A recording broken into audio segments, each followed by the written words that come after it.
அன்னதானம் என்றால் என்ன? தானத்திலே சிறந்தது அன்னதானம் என்பது நாம் அனைவரும் அறிந்ததுதான். இந்த அன்னதானத்தை பொறுத்தவரை பல்வேறு வகைகள் உண்டு.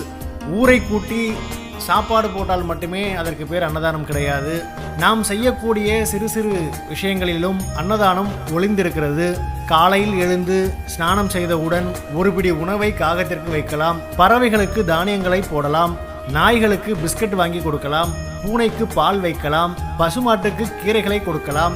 அல்லது ஆலயத்தில் நடைபெறும் அன்னதானத்திற்கு நம்மால் முடிந்த பணமாகவோ பொருளாகவோ வழங்கலாம்.